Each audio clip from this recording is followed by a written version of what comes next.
the organisers, the Oxford Global Society, it's an independent, non-political think tank focusing on contemporary issues of global interest and importance. It's relatively new, and we are called the Oxford Global Society because we are Oxford-based, and many of our people have a connection with the university. But we very much welcome new adherents from any quarter. Let me just say that those of you who would like to ask questions are very welcome to do so. And at the conclusion, we will produce a report. When we conceived of today's talk, the West versus the rest, I was particularly conscious of the fact that although those of us sitting in the West tend to think of the Ukraine-Russia question in quite stark black and white terms, for many countries in the world, that's not the case.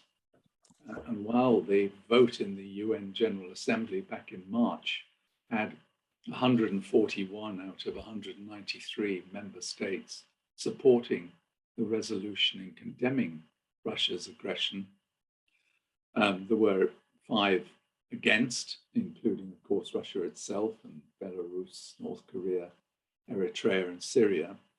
But a fifth of the UN member states actually abstained, including hugely important countries like China, India, and South Africa. And we have representatives here today who will be able to comment on their position and why they stood aside from condemning the Russian action. The events of the last couple of days and pronouncements by President Putin, I think, have added an extra dimension and timeliness to our debate. I'd be very interested to hear from our panel whether they think that President Putin's comments have alienated any of their, quotes, clients, or whether they remain indifferent or in a state of quasi-neutrality. Certainly, President Putin has doubled down on his previous aims and comments, and maybe his audience was largely domestic, but certainly the impact has been global in a very incandescent way, as certainly as seen from where I'm sitting, but others will take a different view. Let me turn initially to Dr. Julie Newton, who's the director of the University Consortium and a research fellow at St. Anthony's College here in Oxford. Julie, would you like to kick off? Yes, thank you very much, Soriva. I appreciate it. It's wonderful to be here. And I was asked to answer a question, is NATO to blame for the Russian invasion of Ukraine? And I'm going to answer it, I'm going to look at this question first and then see how it fits into how it's perceived from the global south. But I want to start by because I think it really gives us some insights into Russia's mindset as to how we answer this particular question. The answer to that question is a lot more complicated than the question suggests. It's been oversimplified into a debate over the last, I would say, certainly over the last 6 years, but even longer than that, between those on one side who suggest that that Russian concerns are all about security and where we are today is all about NATO expansion, and those who suggest that the war and the strategic deadlock that we came to in 2014 stem entirely from the nature of the Russian regime or from its inherent national identity and its ideas. The reality is that such monocausal debate, of explanations, is way too narrow, far too inadequate, and thus misleading, I think, causing us to get Russia wrong and causing us to have policy prescriptions that don't have the kinds of impact that are intended. I tend to take a more eclectic, complex diagnosis of what has happened. As the painter Mondrian said, the color of truth is gray. So my answer to that question is quite gray. While Putin alone, and I want to stress this point, Putin alone pulled the trigger and launched this horrific, unjustifiable war on Ukraine, before that, certainly up to 2014, all sides bear responsibility for leading us to that strategic deadlock, which then worsened over the next 6 years and brought us to war. How did we get to 2014? How did we get to today? Okay, well, yes, NATO's fast enlargement to the east in ways that left the Russian leadership and the Russian people feeling that they had very little voice over European security architecture, even in their own backyard, was part of the problem. The Russian government linked American foreign policy actions over the last 25 years, certainly since Putin has been in office since 2000, to potential threats against Moscow, against the Kremlin, such as the US willingness to use force unilaterally in both 1999 against Serbia and also against Iraq in 2003, the US penchant for regime change by force, its push for NATO and EU expansions without taking into adequate consideration Russian security and economic interest. But so was Russian behavior part of the problem, and this is where the grayness comes in. Since 1991, Russia has never accepted, and has always even said so, that it does not believe in the right to the sovereignty of small states. It's part of this hyper-realistic outlook, a realist outlook on international relations, that only great powers have the right to sovereignty, and small states must suffer as they will in the shadows of the great powers, especially those small states that were once colonial or subordinated subjects along Russia's borders. This of Russia's great power approach to sovereignty drove this bottom-up demand from these small states like the Baltics, like Poland, for NATO membership. And looking at the situation now, it's really kind of hard to blame these small states for wanting NATO membership. But given the trauma of Soviet collapse for Russians, which raised excruciating conflicts of Russian diasporas, of questions of borders and uncertain sovereignty, one can also understand why Russians had a hard time changing that colonial mindset. This produced an action-reaction security dilemma, sets of security dilemmas even, for both sides, for Russia and for Russia's neighbors, and also between Russia and the West. But other factors beyond pure security, beyond the security dilemmas, also drove what became a steady downward slide in Russia-West relations for the past 25 years that exploded over Ukraine in 2014. In other words, it's not all about security, as John Mearsheimer would have us believe. Domestic political causes are also factors in explaining the strategic deadlock with Russia. Russia's increasing shift towards authoritarianism and the personalistic regime around Putin increased the power of Putin's party of war.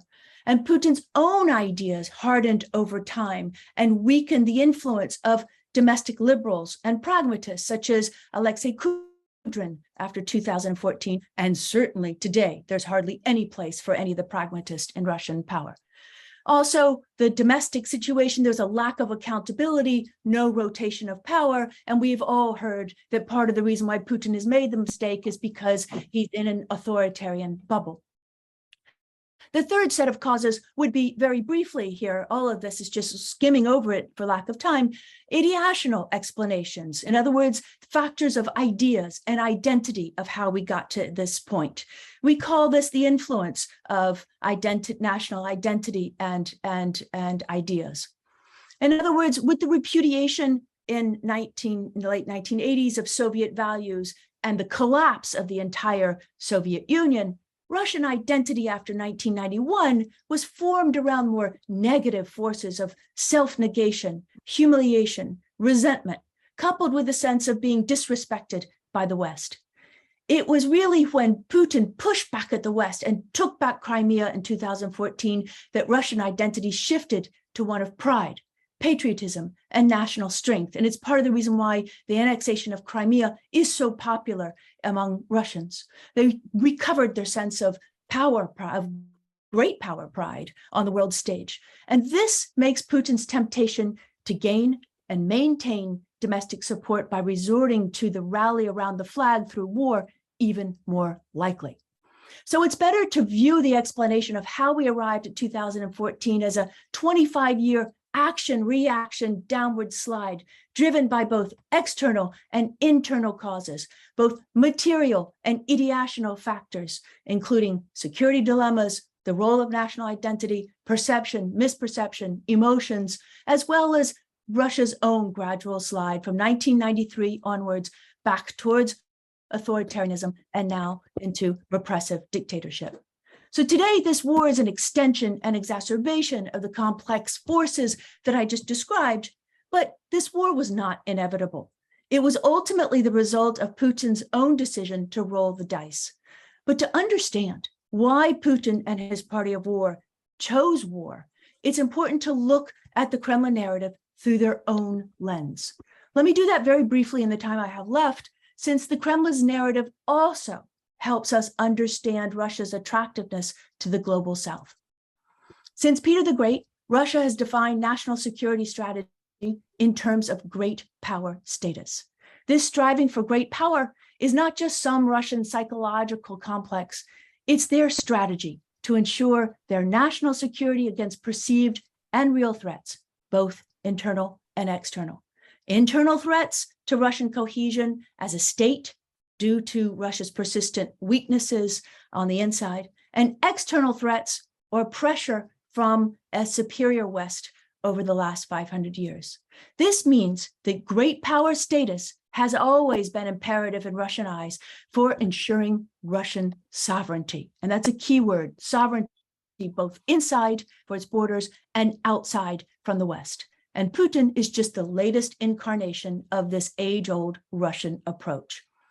But over the last 25 years, now the last 30 years, last 25 years, Russia, up until 2014, Russia lost its great power status while also perceiving accumulating threats inside and out, the kinds of threats that I mentioned before, from NATO expansion, EU expansion, the unilateral use of force by the United States, and so on. And this combined with Russian economic, military, and psychological fall from the ranks of great power status. All of that exacerbated Russia's threat perceptions. And at the epicenter of those threats, in Putin's eyes, was Ukraine. Keep in mind, this is all from the Russian perspective, not mine. Ukraine is where the US would, quote, take Russia out, as Lavrov just put it the other day, by turning Ukraine into, quote, a US bridgehead to weaken Russia forever and even break Russia up. That's a quote. For Russia to gain the great power needed to push back at the United States, Putin believed that the only way to revise the international system is to revise the rules of the game together with China. Now, this is now more possible than before because the Kremlin believes, and I believe China also believes the same. I will be interested in Professor Zhao's words on this, that the United States and the West are in structural terminal decline. This structural decline, as the Russians see it, offer Russia and China the opportunity, with the support of the global South, to contest and revise the US global order once and for all in order that Russia can regain its rightful place as a global great power. The goal is to form, therefore, a new rules of power-based system. It's based on the spheres of influence arrangements between or among the great powers. Moscow long ago stressed Russia's special entitlements, its sphere of influence or privileged sphere in Eurasia.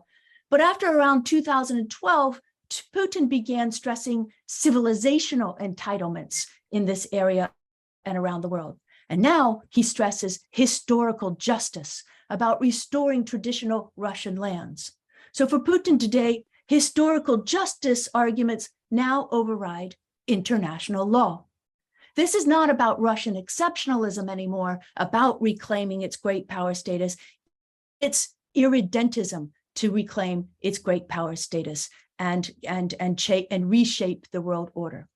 Added to this is a Russian vision of a new world order based on what Putin and Xi Jinping call civilizational pluralism and equality for all nations that are beleaguered by US hegemony. To the global South, especially to Europe's former colonies, Putin has paradoxically presented this as a Russian imperial land grab as a way to fight against imperialism.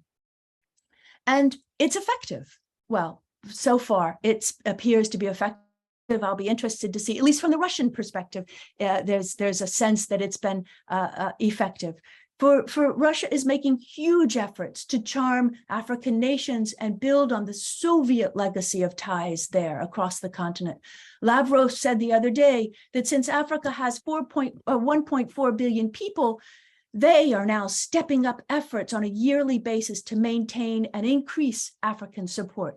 They stress US hypocrisy, the US use of force. It's the United States that's the revisionist power, not Russia. Russia explains that its own use of force is necessary to protect these small, the power and the independence of those small states that are in Africa and in Asia. So it is ironic that this is presented as a means of empowering small states when it's the very small states that feel beleaguered, small states along Russia's border that are being attacked or feel empowered. This does not, and I'm finishing up here, this does not convince many in Eurasia, in the CIS or in the Eurasian Union, for example, or even some of those in the Shanghai Cooperation Organization that are a little bit closer to Russia's home. Not all of them are so convinced because Russia's, quote, regathering of Russia's lands, as the Kazakh said the other day, feels like a direct challenge to those CIS states who have sizable ethnic populations and which are seen as colonies still in Russian eyes. In fact, the whole concept of the post-Soviet state has colonial baggage, and you have many former Soviet states who want to change that terminology in order to change the geopolitical landscape. So Putin's stress on ethno-nationalism today, which we've heard a lot of this week, and his active irredentist war on Ukraine has little support in the CIS or in the Eurasian Union. Ironically, it does appear to be more popular farther afield. It's believed, at least from the Russian point of view, that if Russia succeeds in this war, that it'll be worth it because its authority as a great power capable of taking hard and consistent steps to achieve its aims and strengthen its security and its sovereignty, and to be the stabilizer and peacemaker for the part of the world that is against American hegemony, that this reputation will strengthen despite the humanitarian cost, which will be considered worth the price. So with that, I'll end here. But again, that is a snapshot of the Russian, the Putin vision. I want to hasten to add, just as a final note, that certainly not all Russians share this view. This is very much of a view inside the Russian foreign policy elite. And it happens to be, as Sir Ivar said, my own world of what I have experienced over the last 6 years of inside the university consortium, working with a lot of senior elites who express it. This does tend to be the worldview of Mr. Putin. So with that, I'll end there. Thank you. Many thanks, Julie. That's a fascinating explanation of the sort of ambivalence, ambiguity of the Russian approach to small states, where those in its just outside its own immediate orbit are regarded with the contempt that the Athenians treated the Melians in the Peloponnesian War, while further afield in Africa, they are able to project themselves as champions of small countries against the hegemony of the West and the United States in particular. I'd like to turn now, particularly as you've touched so recently on Africa, to Professor Olukoshi. Okay, well, thank you very much indeed, and thank you to the OGS for putting this forum together. I've listened very carefully to you, Julie, and there's a number of points, particularly with regard to your assessment of the response from the Global South, which connects with some of what I'll be saying this afternoon, especially because for a very long time, as most of us know, there have been serious concerns across the African continent at the failings of the contemporary multilateral system, to put it mildly.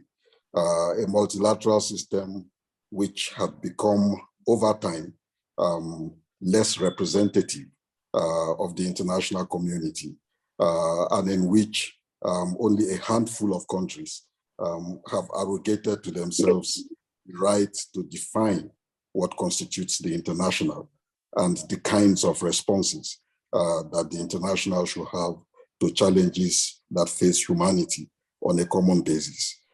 I would not say that, at least for those of us who work at an expert professional level on global affairs, that the outbreak of war in Ukraine was in any way particularly shocking, given what you described, Julie, about the expansion of NATO towards the frontiers of Russia.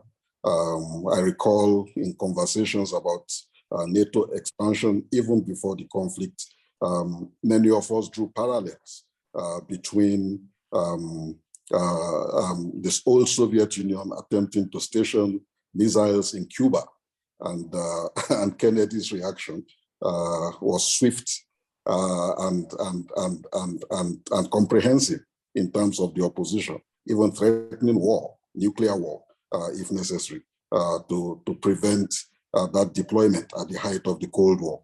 And for many of us as observers, not necessarily partisan in any way, not the pro-Russian or pro-NATO stance, seeing the strategic expansion that was changing the geopolitical map of Europe by NATO, it seemed to be only a matter of time before conflict would come. And when it came, when Putin launched his offensive in Ukraine, I think it's important, at least from the African point of view, to note first and foremost that the fact of that invasion was seen side by side with the immediate consequences as they played themselves out on the African side. And those consequences were particularly symbolized by the African residents in Ukraine and the way in which they were treated, right? You've heard a lot about the racism which African students experienced. Everybody was scrambling out of Ukraine into neighboring countries, and at the receiving end of shockingly racist behavior by security forces, both on the Ukrainian side and in the receiving neighboring countries, were the African students, mostly students who, for all kinds of reasons, but including cheaper tuition fees, have gone in droves over the years, particularly for engineering and medical studies. And that dominated the conversation on the African continent, a fact which was not helped by some of the early narratives in the mainstream Western media, of people coming on television, of senior correspondents on major European television networks saying, we can't believe that this war is happening in Europe. This is not Africa. Again, this did not go unnoticed for many in Africa to say, well, okay, somehow Europe has built up a narrative over the years of Africa as, quote unquote, the Conrad heart of darkness. And this kind of thing is not supposed to be happening in Europe. It can only be happening, it can only happen in Africa. And I think this pretty much shaped some of the popular reaction to the conflict as it unfolded. In the first instance, to say, at the end of the day, this is not our war. This is a European war. And for some of the most radical of critics. They say, well, this is to use the way in which wars in Africa are often described in European assessments. This is a European tribal war. So let's let the tribes sort themselves out without implicating the rest of us. Of course, it's more complex than that. And within months of the conflict and of shipment of food from Ukraine becoming a problem, we began to feel the consequences of the war on the African continent. So that as much as there was a certain cynical indifference at different levels to what was unfolding, provoked by the racist behavior which was meted out to African students and the openly racist narratives about this is not supposed to be happening in Europe, but in Africa. There was also a recognition that we needed to address the question of food shortages and the likely political consequences that were likely to flow if bread was not available. And you would have noticed, for those who follow this, that the chair of the African Union actually went on a visit to Moscow and to Kiev to discuss with the two leaders on how the problem of wheat exports from Ukraine could be quickly resolved in order to prevent potential instability back in the countries of the continent. I think also the African response has been conditioned and shaped in this regard by the way in which Africa itself has experienced NATO in recent times. And I use the Libyan example to illustrate this point in particular. Again, remember, at the time of the internal turmoil in Libya, the African Union, under the leadership of South Africa at that moment, attempted to seek a solution to the Libyan crisis. The NATO declared a no-fly zone over Libya and then proceeded to launch military attacks on Tripoli that contributed to the fall of the Gaddafi regime in a context in which Africa felt. In fact, the NATO bombs began to drop on Tripoli within hours of the departure of a delegation of African presidents who had gone to meet with Muammar Gaddafi to negotiate his exit out of Tripoli and allow for an interim government to be established. And that was seen by many on the continent as an act of extreme bad faith.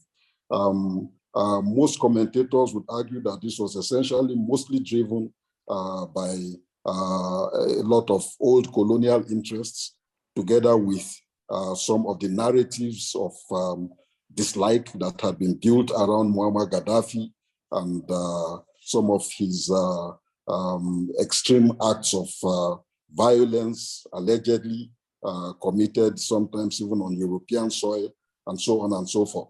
But nevertheless, for many on the African side, this was seen as a NATO unilateral action that essentially brought down an African government, did not give African diplomacy a chance to resolve the Libyan crisis, and then proceeded, following the fall of Gaddafi and the anarchy that swept through Libya, not only to destroy the Libyan state, but also to create the situation we have in the Sahel today. And the Sahel, the entire region of the Sahel has been in turmoil, partly fueled by the weapons that slipped out of the Libyan arsenal and have been used from Chad through Niger, through Mali, and even Burkina Faso and parts of northern Nigeria to feed into extremist violence of a kind which continues to threaten the peaceful governance of those countries. So there is also a certain, I think, discomfort with the fact that the whole notion of collective security, on the basis of which the United Nations Security Council was established, has essentially been set aside. And what we see playing out is a NATO version of collective security that serves only a certain group of countries, mostly of Western Europe, and those that are incorporated into it. And the hope that small countries can enjoy security under the umbrella of the United Nations has increasingly diminished in the view of those of us who follow global affairs, because ultimately, again, what you described earlier, Julie, about great power approach to sovereignty is one which we experience on the African continent, not necessarily coming from Russia, comes from France, particularly France. It comes from other countries acting under the umbrella of the EU. If there is a conflict in Mali, the assumption of the EU and NATO is that it is only France that can lead a response, a global response to a crisis in Mali, because France was the former colonial power.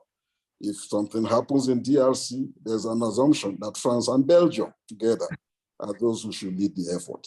And so we have basically a global order that has emerged out of what was the ideals of the post-1945 system of multilateral cooperation to a lopsided one in which sanctions are used unilaterally without building the kinds of consensus that is required to ensure that those members of the international community that are expected to enforce those sanctions are able to also have a sense of participation and ownership in them. And the unilateral imposition of sanctions is something which many African countries have experienced and lived with, and in some cases continue to live with. The double standards, which are also in evidence, suggesting that what is good for the goose is not necessarily good for the gander in global affairs, is also a source of concern to many African countries. Which countries get punished for what act is a function of which great power, particularly within the NATO-EU complex and the US, is supportive of them or not supportive of them. And so within this context, any talk of values within the international system and of principles just rings hollow to a lot of people, because values are really subordinated at the end of the day to the pursuit of narrow interests, including advantage. Countries where coups take place, some are punished, others are supported because they have a strategic role in the eyes of some of the big powers. And ultimately, the concern on the African continent is that if diplomacy fails to resolve the current crisis, which for many of us may be playing out in Ukraine, but in a sense, Ukraine is also a site for a proxy war between NATO and Russia. And we've seen proxy wars played out on the African continent, in which the real people who are in conflict are not necessarily facing off each other, but are using our territories to test their weapons, to fight out their differences, to size up one another. That if this continues and produces a new Cold War on a global scale, we would be very concerned to ensure that we do not become a battleground as we were in the old Cold War that had so many consequences, including the production of and sustenance of many of the dictatorships that held Africa back for a very long time. Finally, in seeking to build a coalition against Russia, it seems to me that it is a grave error of politics and diplomacy for the United States and its allies to resort to a bully boy tactic of threatening African countries that refuse to openly back them, even proposing to pass legislation in the United States of a kind that will punish African countries that do not openly take a stand against Russia, simply because they decide that they want to be neutral, or they are not prepared, even if they voted to condemn the invasion of Ukraine, they are not prepared to be drawn into any deeper into the confrontation. And it must be the right, and it should be asserted, of every country in the international system to choose its own position on any matter that affects the global community without feeling itself harassed and bullied. And happily, when the Secretary of State of the US did his tour of several African countries, at least in South Africa, where I am, this issue was put very squarely on the table and addressed in the open to say to Secretary Blinken that it cannot be acceptable that South Africa or any African country will be threatened simply because they are not doing the US path. Thank you very much, and back to you. Thank you, Professor Olukochi. That's very illuminating on African perspectives. I think it was interesting that President Biden yesterday mentioned the failings of the Security Council. And of course, one of the big failings of the structure of the Security Council is that it has no permanent African seat at present. And this has been a long-standing problem, trying to find a resolution which doesn't alienate other countries, and almost whatever solution one comes up with, another country protests. If India gets a permanent seat, Pakistan protests, South Africa, Nigeria, etc., etc. But I think your comments about racism is something that we don't see any coverage of in the mainstream Western media on the coverage of Ukraine, and I think found that particularly interesting, and the parallels you make with interference in Libya at a time when the African Union was doing its best to negotiate is also particularly telling. Professor Wade, can we now come to you? Professor Wade, who's Professor of Global Political Economy at the LSE. Can you hear us, Professor Wade? Yes, and I apologize again for not being able to get my video working. I have to say this is not the first time. I want to take up the same question as Julie, namely, as was posed to us, is NATO ultimately to blame for Russia's invasion of Ukraine? And my short answer is no and yes, both. And I'll explain why. So the first point, I'll just make three main points. First point, I'm very struck by how the Western media, operating as a kind of pack with remarkable kind of groupthink, has consistently underplayed one of the basic causes, namely the long-running, and this is the key phrase, internationalized civil war within Ukraine between, this is to simplify, between one set of people, Ukrainian-speaking and Catholic, concentrated in the West, and another set of people, Russian-speaking, Russian Orthodox, and concentrated towards the East. Ukraine has never, Ukraine is a state. It has never been a nation in the way that we normally use that phrase because of these deep cleavages. And just to illustrate, on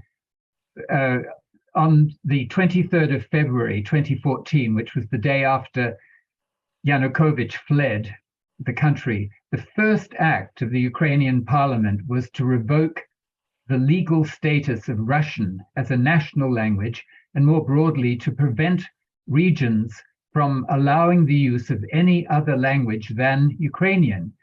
The government set about blocking access to Russian news, television channels, and radio. And all through the next months, the government, the broadcast media, and large sections of the population chanted the motto, quote, "One nation, one language, one people." Now, the fact that the language legislation was then not put into law did not suddenly make everything all right again, because the efforts to marginalize Russian speakers continued. And then scroll forward, the largely Russian-speaking and Russian Orthodox believing populations of the eastern provinces of Donetsk and Lugansk voted in favor of independence from Ukraine, though not integration with Russia. And then in response, the government in Kiev launched a war, military attacks against these provinces to crush their resistance, including in early February of this year, before the Russian invasion. So that's the first point. This long-running internationalized civil war within Ukraine is one of the basic causes of the situation that we are now in. Second basic cause is US grand strategy, which has long taken as one of its top goals to prevent the emergence of regional hegemons in Eurasia. And US policy for Ukraine has to be put into this larger context of US grand strategy, which is explained in remarkably frank terms in a recent Congressional Research Service document.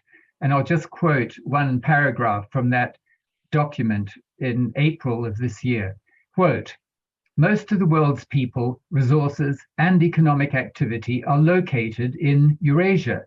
In response to this basic feature of world geography, US policymakers for the last several decades have chosen to pursue as a key element of US national strategy a goal of preventing the emergence of regional hegemons in Eurasia." And this was all spelled out, it has been spelled out multiple times, but including in 1997 by Brzezinski, who published the book, The Grand Chessboard, American Primacy and Its Geopolitical Imperatives. In that book, 1997, he wrote, quote, "Ukraine, a new and important space on the Eurasian chessboard, is a geopolitical pivot." Note that phrase, is a geopolitical pivot, because its very existence as an independent country helps to transform Russia. And then that was 1997. In 2013, Carl Gershom, the director of the National Endowment for Democracy, wrote, quote, "Ukraine is the biggest prize."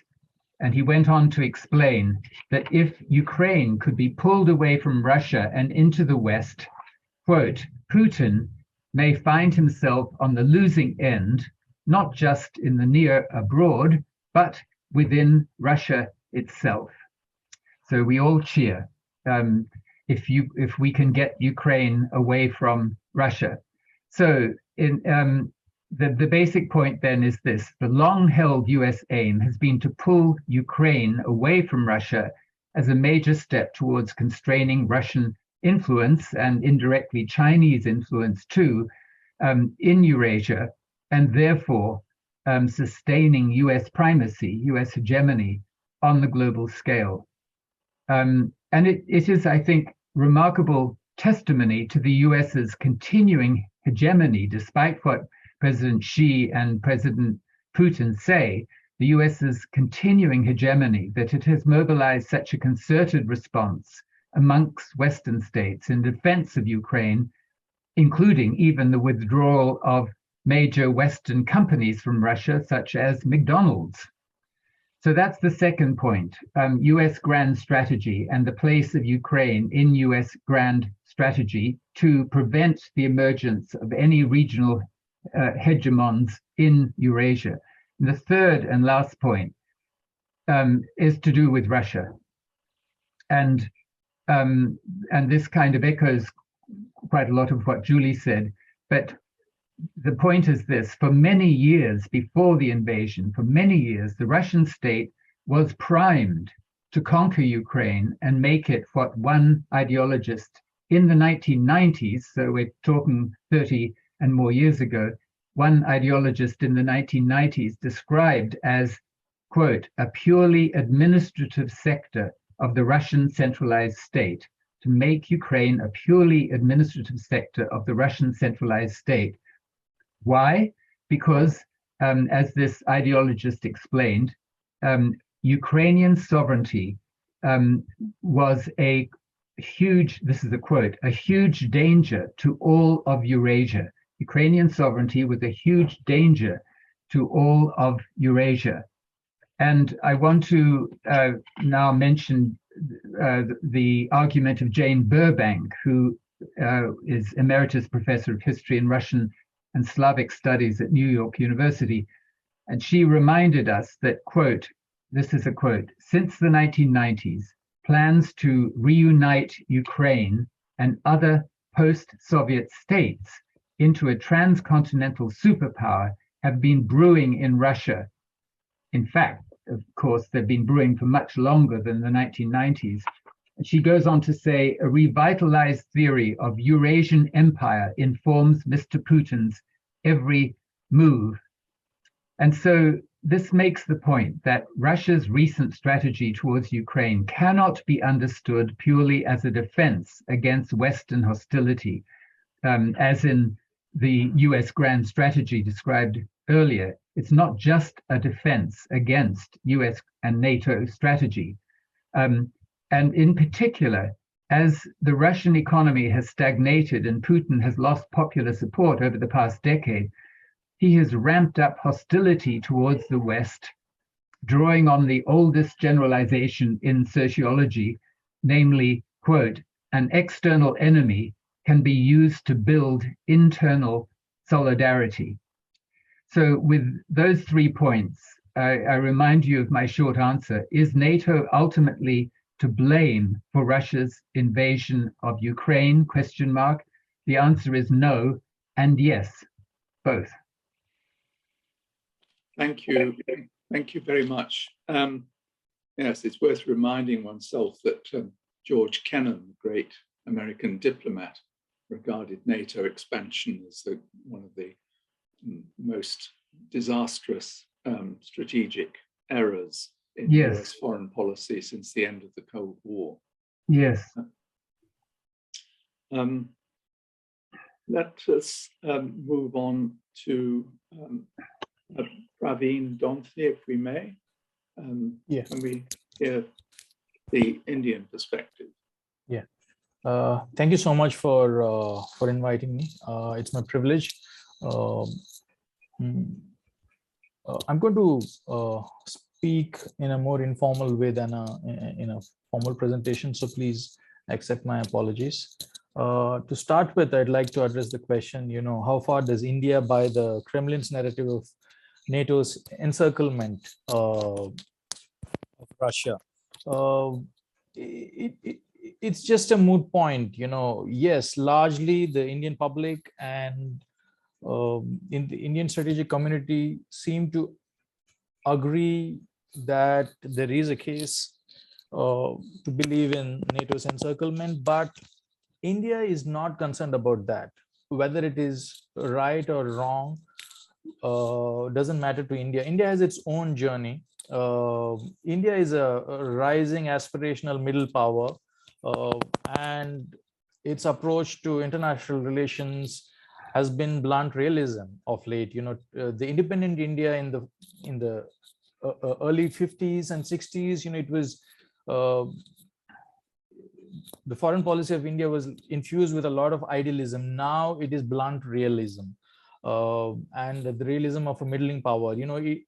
As a Prime Minister Narendra Modi said, it's a war between Russia and the NATO group, as he called it, and the international relations are increasingly becoming transactional, and India is not afraid to place its national interests above everything else. To quote the foreign minister of India, what India seeks, in its foreign policy is many friends, few foes, great goodwill, more influence, and that must be achieved through the India way. And the India's way is strategic autonomy. India and Russia share a special and privileged relationship, strategic relationship that goes back to Cold War.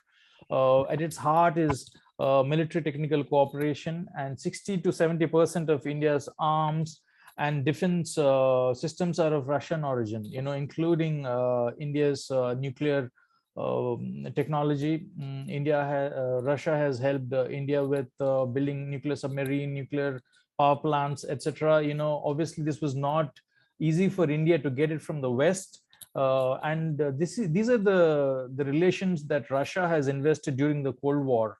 And India has its own story of how it sort of arrived to this place where it became close to Russia. To begin with, India took a very non-aligned position. It was India's first Prime Minister Jawaharlal Nehru's approach. But in 1962, when China fought with India and India lost to China, immediately India could not afford to remain neutral anymore on the global stage, and it sought arms from the US. And then later in 1971, when the Sino-US relationships became better, as it was mediated by Pakistan, India quickly signed a friendship treaty with the Soviet Russia, in 1971. And also in 1971, India fought another war with Pakistan, which led to creation of Bangladesh. And India had to sign the treaty with Russia to keep China from supporting Pakistan in that war, and that paid off. So India has always, been aware of the threat of China, which the West has now woken up to in that sense. India has the largest land boundary with China, which, there is a conflict going on.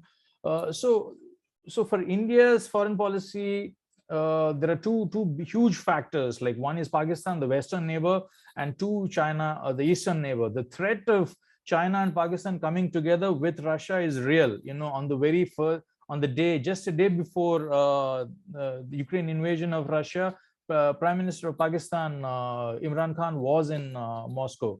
So India cannot afford to take a Eurocentric line and condemn Russia and then risk this axis between China, Pakistan, and Russia. And also, Russia and India relationship, it goes back a long way, and there is a positive public sentiment towards Russia. Unlike the distrust that the Indian public has towards Pakistan or China, they only have a lot of positive outlook towards Russia.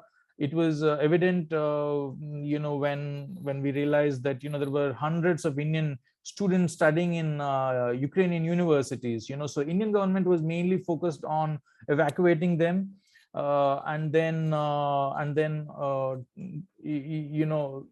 they went to the Indian people saying, we've done this successfully. So, and this is a legacy of the Soviet Russian times, like when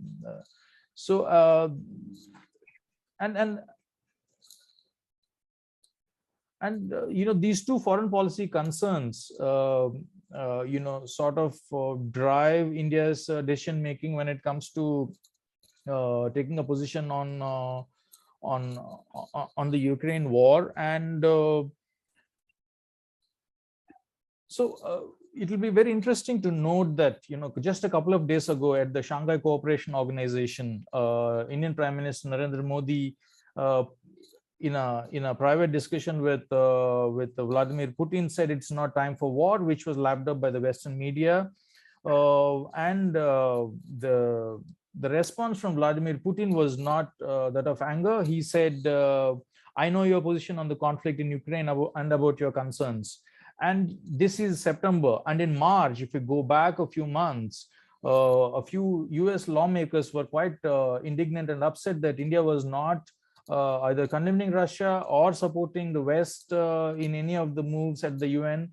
So then the Assistant Secretary of Defense for Indo-Pacific Security Affairs, L.A. Ratner, said,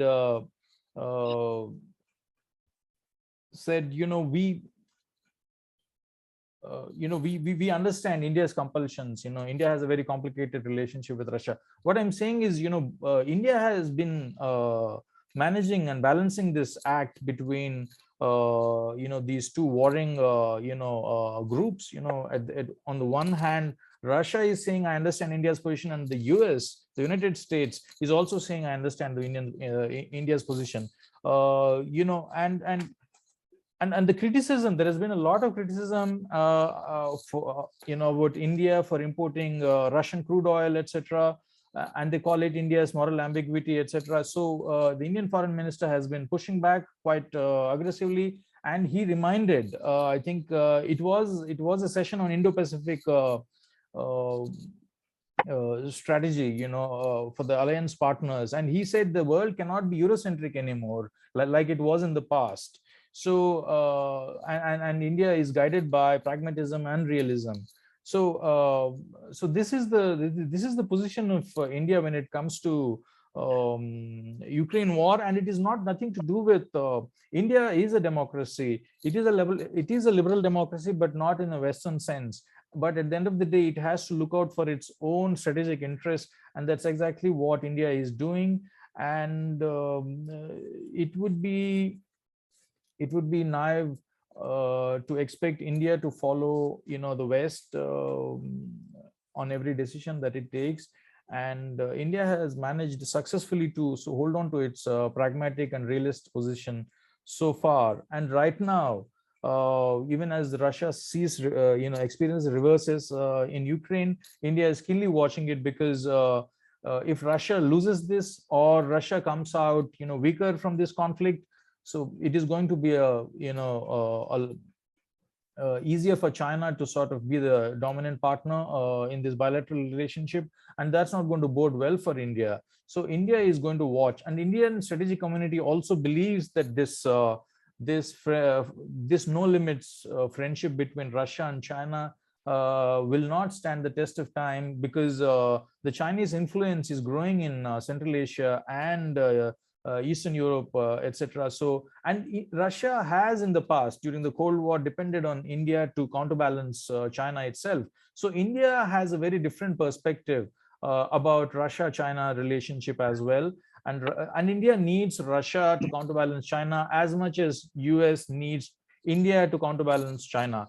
So that's where it is placed right now, and it is waiting and watching which way the war goes. And again, it is not going to blindly take the Western line or the American line. It is going to take its own line. I'll stop there.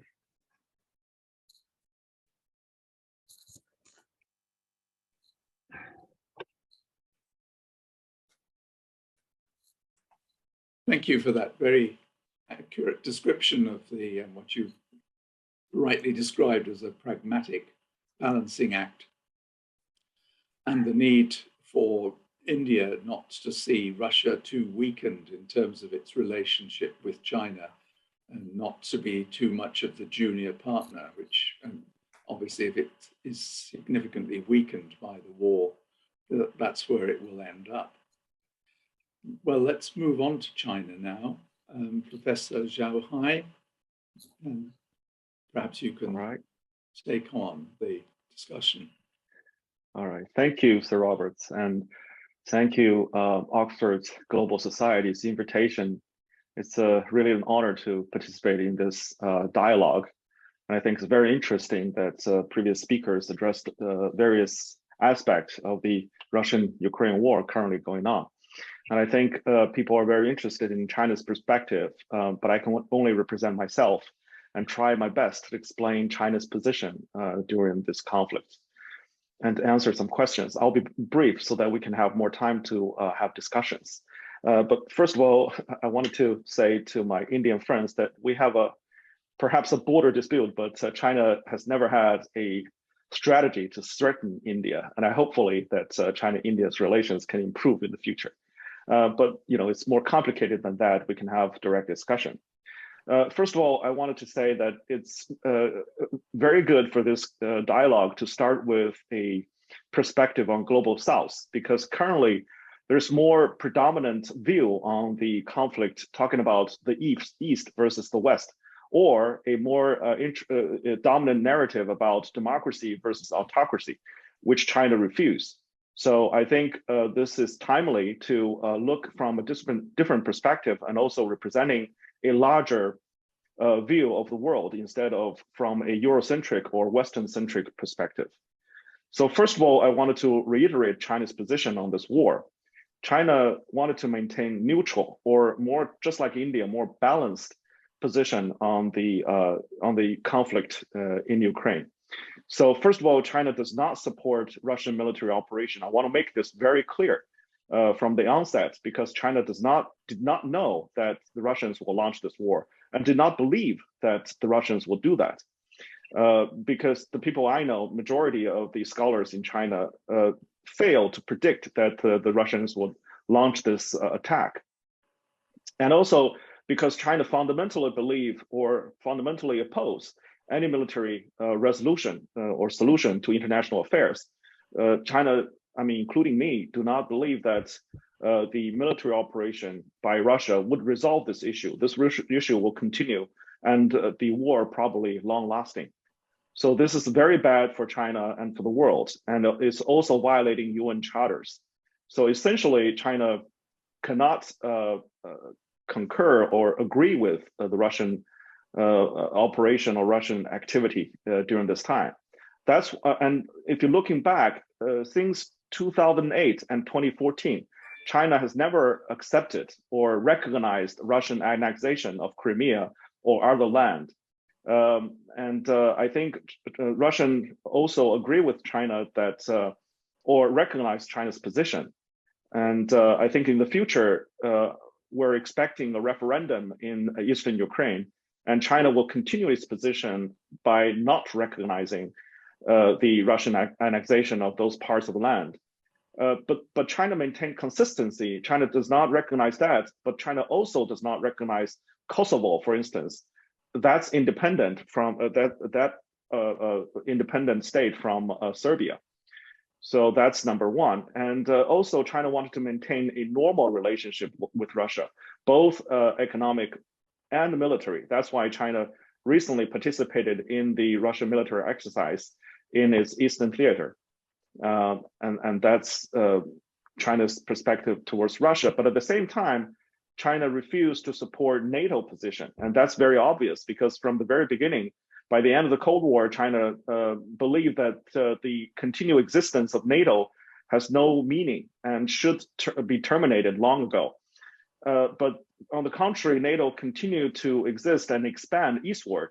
And China believed that NATO's expansion created instability and conflict instead of preventing it. So fundamentally, and I think on that point, I agree with Professor Robert Wei that to a large extent, NATO is the source of the current war, even though it's not the sole source. And that's why I think in the future, if we want to resolve the conflict in Ukraine, it is very important to address the issue of NATO and its relations with Russia, and ultimately its relations with China. And NATO's, of course, so far, NATO's double standard is very obvious for Chinese people. And that is displayed in multiple wars in Afghanistan, in Iraq, and if you go further, in former Yugoslavia.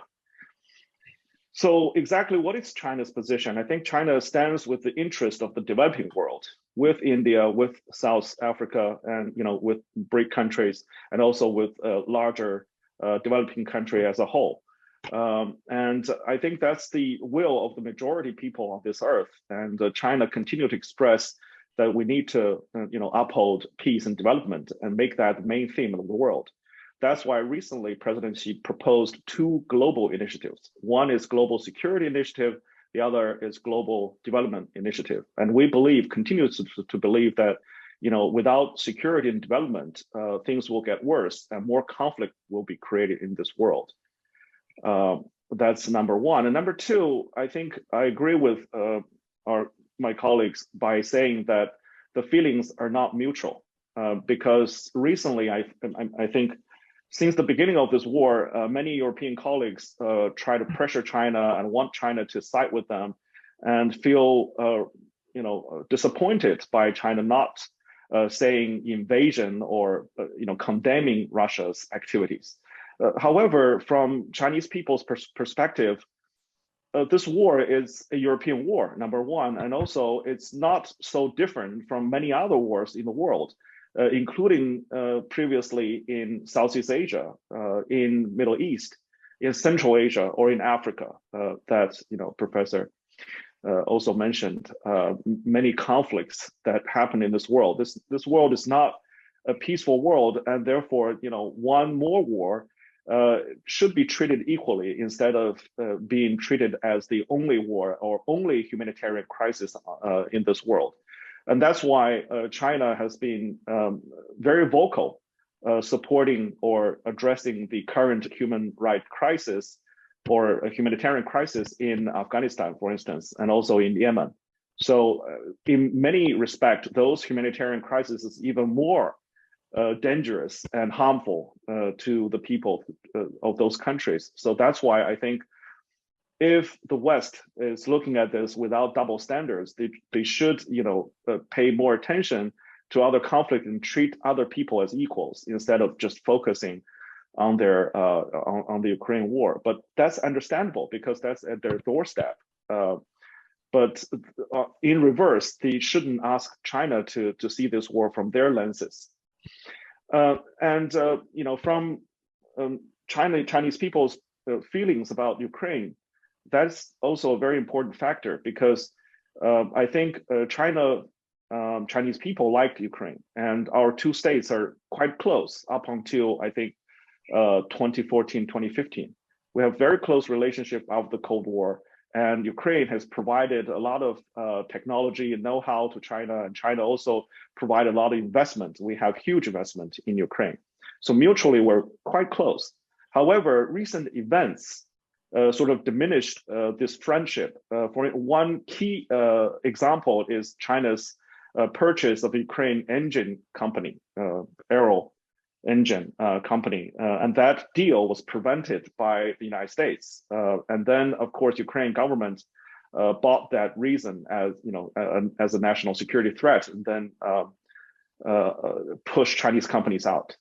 So that event actually made things more complicated and made Chinese believe that Ukraine, particularly Ukraine government, is under control of the West, and particularly the United States. And that's turned the popular sentiment in China as well. And lastly, I think the historical memory of China is all brought back by the war in Ukraine, because, as I mentioned, the bombing of Chinese embassy in Belgrade, and also the torn apart of former Yugoslavia, and because Chinese people died during that event. So that is quite a memory, and even I personally remember that event, and that has an impact in China as well. So without addressing the same problem, and recently there's also a crisis ultimately worked out between Serbia and Kosovo, is also attracting Chinese attention. And because in our eyes, Serbia continually been bullied by some European countries, and particularly the United States. That's why China recently sent our airplanes to Serbia to show support. And also recently in UN meetings, China showed support. So again, I think for this war, what Chinese people see is the continuing problem of a unitary modernity, or this American hegemony that's been dominating the world, and the West dominating the world for far too long. And even with the rise of the rest, so-called rise of the rest, economically, this political and ideological structure continue to persist. And even though the West talking about China as a stakeholder, or accepting Russia in the beginning, including Russia into G8, however, it's been expelled, and also China's increasing contribution, or from Chinese perspective, contribution, was refuted and then deemed as a challenge to the US hegemony.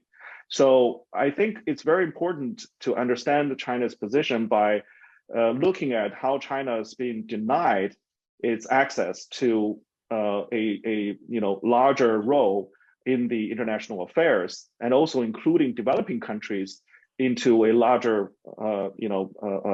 decision-making body that help them to voice their concerns. I think that's why China's challenging that. And that's why China and Russia jointly issued a statement in February the 4th, 3 weeks before the outbreak of the war in Ukraine.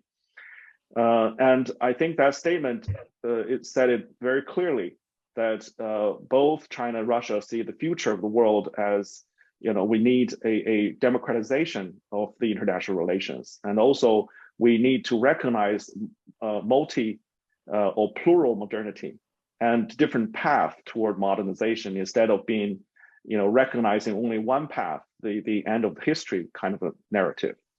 So I think overall, the Russian invasion of Ukraine, even though it's very problematic, it's an inflection point overall for this global system.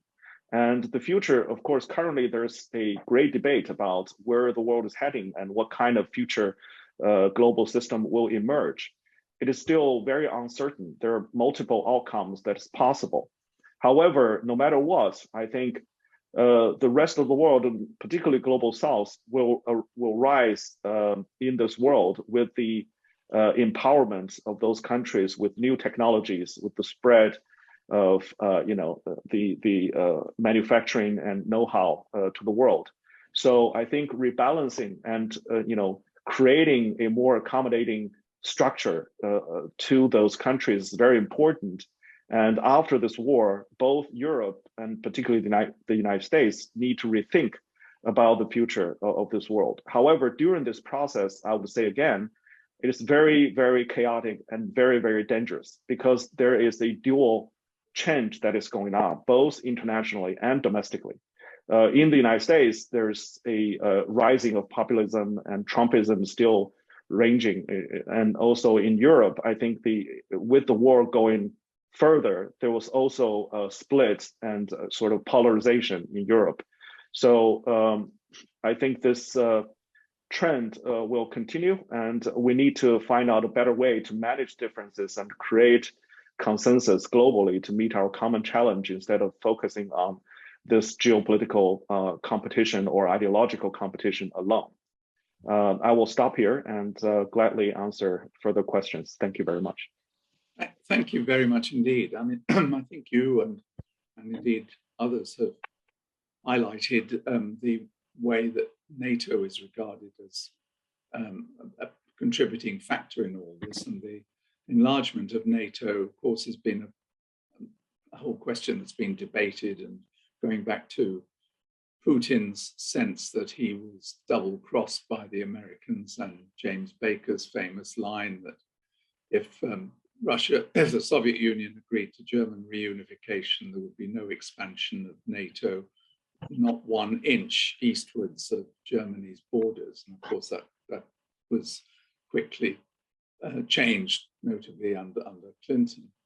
But I wanted to ask all of you the question I touched on at the outset.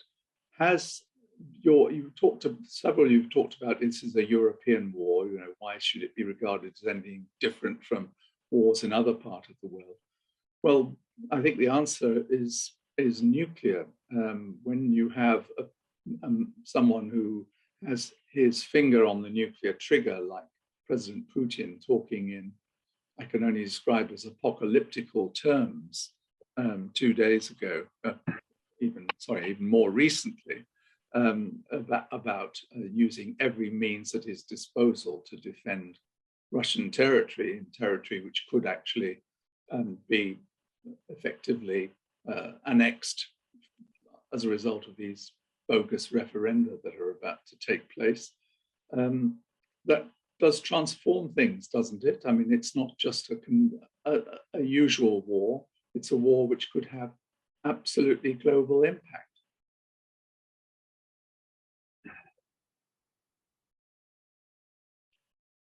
Anyone want to pick that up? Well, just one point to make. This is a much more general trend in the world, simply because of the technology of tactical nuclear weapons, which did not exist in the first Cold War, now does exist, and therefore there is an escalation ladder. So it's not clear that the first use of nuclear weapons means assured destruction, as it was in the past. So that really does change the dynamic, not just in this particular case, but in many other conflicts as well. Yeah, to follow on Robert, Sir Ivor, I would say that it would be really terribly regrettable for all of humanity if it came down to the use of nuclear weapons to try to, for one side or the other, to win this battle. But I think responsibility for preventing this also lies with both sides.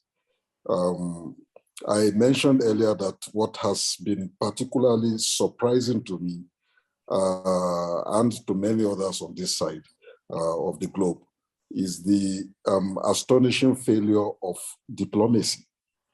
And there isn't enough investment of diplomatic effort to find a point of convergence, even arrive at a ceasefire of a meaningful kind.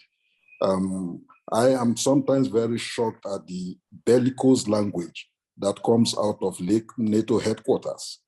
And I don't think it helps anybody to continue to supply higher grade weaponry to one side in the conflict in the name of defense, understanding that for Russia, a loss in this war, a defeat for Putin in this war,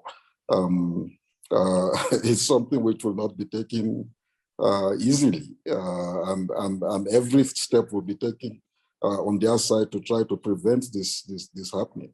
So it would be very sad for humanity, and I hope this will be an invitation. There are autonomous movements around the world that are asking that this war be stopped. Citizen movements.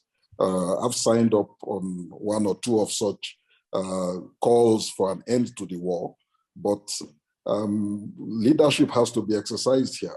Too many people are playing to domestic audiences for various political reasons.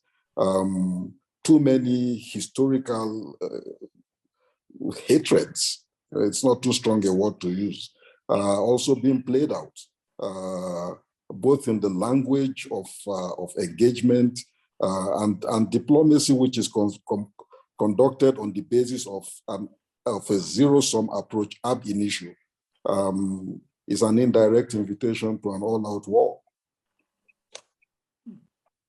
Well, let me say that if we talk about nuclear issues, then there are a number of things we need to talk first. First of all, the current nuclear stability was disrupted by the United States when the Trump administration quit several treaties with Russia and making Russia feel unsafe and destabilize this whole system. And also, secondly, I think when we talk about nuclear issues, for instance, why don't we talk about nuclear developments in North Korea? And whatever the US is doing to North Korea, and particularly sanctions, and also the GCPOA that's raged, during the Obama administration and also abandoned by the Trump administration. And even now, the Biden administration is finding all kinds of excuses not to return or restore the GCPOA. So I think nuclear dangers or the non-proliferation dangers are now spreading from multiple fronts, and including AUKUS, for instance. Recently, the United States is trying to export highly enriched uranium, possibly in the future, to a non-nuclear country like Australia. So I think, yes, there's a danger of escalating, even though the danger is still, I think, is still remote. But if we want to address nuclear issues, then we need to address all those issues together, not just what's going to happen in Ukraine. And also, recently, I mean, the danger is not just Putin using nuclear weapons. A more pressing danger is actually nuclear power plants, which was shelled by both sides. The Ukrainians are shelling the nuclear facility currently occupied by Russia, and also recently Russia is launching missiles towards nuclear power plants under control by Ukraine. So I think global society needs to intervene and try to stop this war as soon as possible. And I agree that, you know, achieving a truce right now is the most pressing or most important thing. That's my perspective.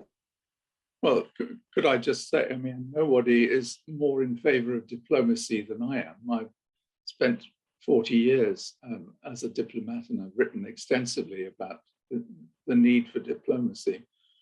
But we do have to come back to the basic point here, which is that a sovereign country was invaded by its neighbor. And that is something I think we're slightly overlooking in this. Julie, do you want to come in? And yeah, could I add to your point, Sir Ivar? I'd like to say, you know, I certainly take all of you all's points, and Professor Hai, I think you're absolutely right that we all need to sit down around the table to discuss these larger nuclear issues, and the whole regime for nuclear nonproliferation. But you know, to think that a country could waltz into another country and annex 4 territories, 4 regions of that country, and then consider them then Russian territory after that, and then use nuclear threats as deterrents to keep Ukraine from trying to push back at that. I mean, that is extremely destabilizing to the whole international order, is it not? I mean, the whole concept of sovereignty then is upended, and you know, the whole from the UN. The whole UN Charter of 1945 then is challenged. The whole very principle of sovereignty seems to be, if any country can just walk in and use nuclear deterrence or nuclear threats to deter another country from taking back the territory that's just been annexed illegally. I think that's a very important principle, and perhaps that's what Sir Ivar was getting to. Yeah, absolutely. So it's clearly a very complicated issue, although I certainly take your point, Abhay, that diplomacy, you know, it would be terribly irresponsible if the world comes to this. But I think it's just so tricky. And as I think we've all tried to do, is look with empathy to all sides' positions in this, trying to understand where these things are coming from. Certainly the principle of sovereignty also is something that we need to consider. No, very true, Julie and Sir Ivo. And for those African countries that voted to condemn Russia's action, this is probably what weighed most heavily on their minds, given, of course, that there's no single African country that has the great big power status to be able to stand up to other actors that often resort to unilateral action in conducting their affairs. But the fact also is that unilateral invasion has been a recurrent feature of the post-1945 world order. And the reaction and response has not been even.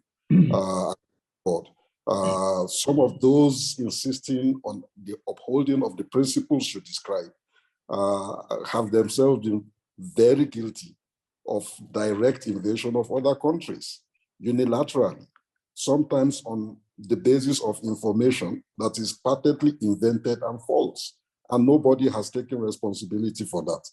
And I think basically all of this also adds up to the necessity for all of us to begin to think of the remaking of the current global order in order to ensure that it is not only more equitable, but that the values and the principles that underlie it are equally shared and respected by all players, big and small. Praveen, did you want to come in? Well, you know, I just wanted to say that, like, you know, nuclear weapons are primarily a political weapon. You know, it's currency in the age of nuclear power.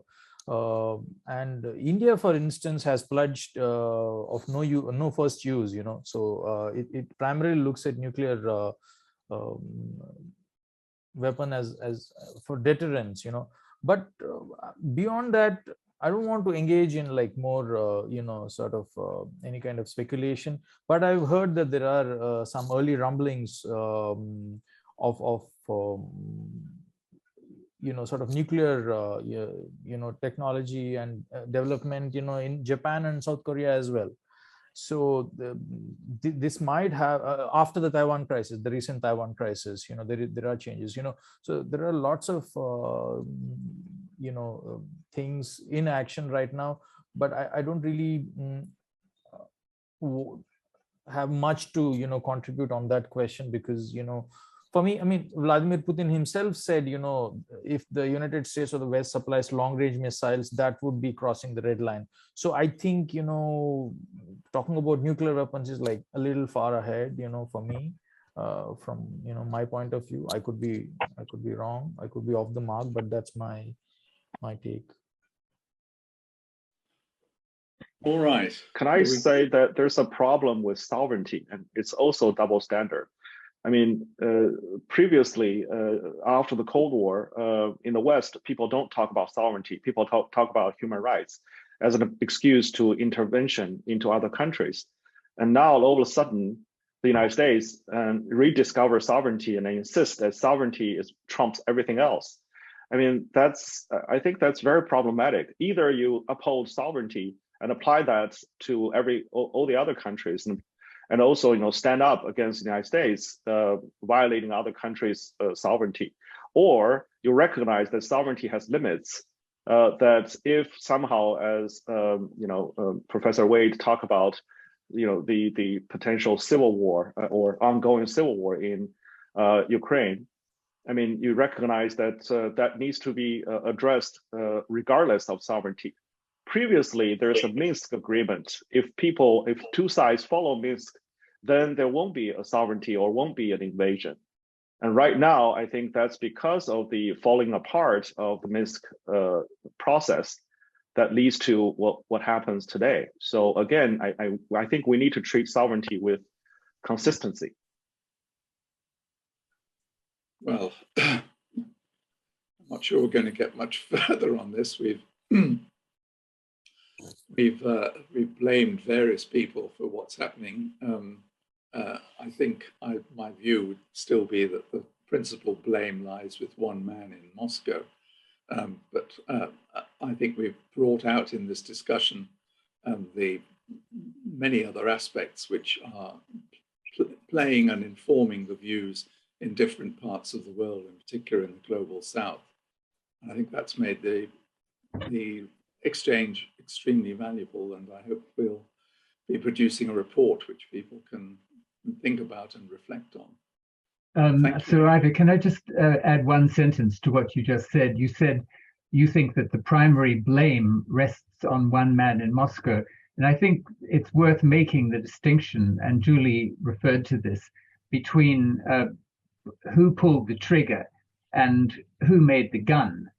And my 3 points were all about the confluence of three sets of mega forces that went to make the gun. And then, yes, Putin pulled the trigger, but that distinction between the gun and the trigger is worthwhile. Thank you. All right, well, I think our time is up. Thank you for your contributions. And I hope we can try and address these issues in another forum on another aspect of it. I'm sure this war is going to grind on for a long time to come, much so many of us would like to see. And we should send you our written essays. Is that right? Short written essays.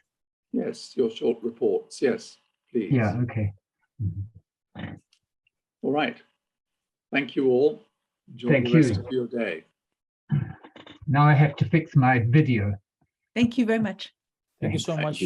Thanks for the opportunity. And nice to meet you all. Yeah, same very nice here. To see you. Yeah, very interesting, everyone. Yeah, very pleasure. Well. Yeah.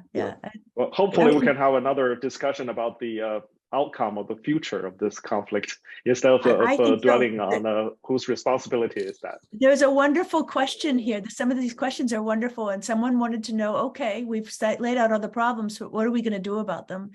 So it's up to you all seem quite young, so it's up to your generation to figure this out. But I do think the next session should be, что делать, as they say in Russian. What are we going to do about it?